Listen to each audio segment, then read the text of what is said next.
Good morning, everyone. So, after a long break, let's again begin this journey of learning together.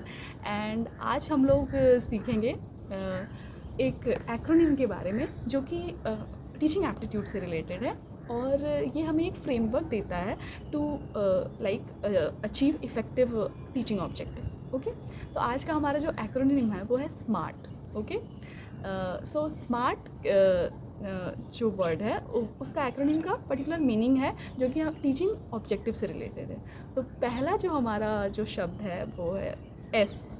शब्द नहीं, acronym का पहला word है S. तो letter, तो एस का मतलब है स्पेसिफिक. ओके, सो स्पेसिफिक मतलब आपका जो ऑब्जेक्टिव है वो क्लियरली डिफाइंड होना चाहिए. ओके, और स्पेसिफिक होना चाहिए. ऐसा नहीं है कि काफ़ी वेग हो. ठीक है, आपका ऑब्जेक्टिव क्लियरली डिफाइन होना चाहिए कि like the learner will be able to differentiate, the learner will be able to identify. Okay, next जो हमारा लेटर है दैट इज़ एम. एम का मतलब होता है मेजरेबल. मीन्स जो आप ऑब्जेक्टिव सेट कर रहे हो it should be measurable, it can be assessed. Suppose आपने एक्शन वर्ब यूज़ किया है like the learner will be able to differentiate, identify. तो ये सारे जो एक्शन वर्ब्स आप यूज़ करोगे ये लर्नर्स के ऑब्जर्वेबल बिहेवियर को बताना चाहिए और मतलब ऐसा होना चाहिए कि लर्नर के प्रोग्रेस को हम लोग असेस कर पाएँ.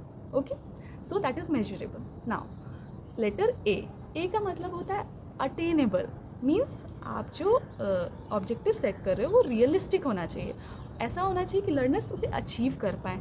ऐसा ना हो कि ऑब्जेक्टिव आपने बहुत ही ज़्यादा सेट कर लिया ऐसा जो कि लर्नर्स उसे समझ ही नहीं पा रहे, उसे अचीव ही नहीं कर पा रहे. Okay, then next comes R. So R का मतलब होता है रेलेवेंट. मीन्स आप जो ऑब्जेक्टिव सेट कर रहे हो वो लर्नर के रियल लाइफ सिचुएशन से और लर्नर की नीड के अकॉर्डिंग होना चाहिए.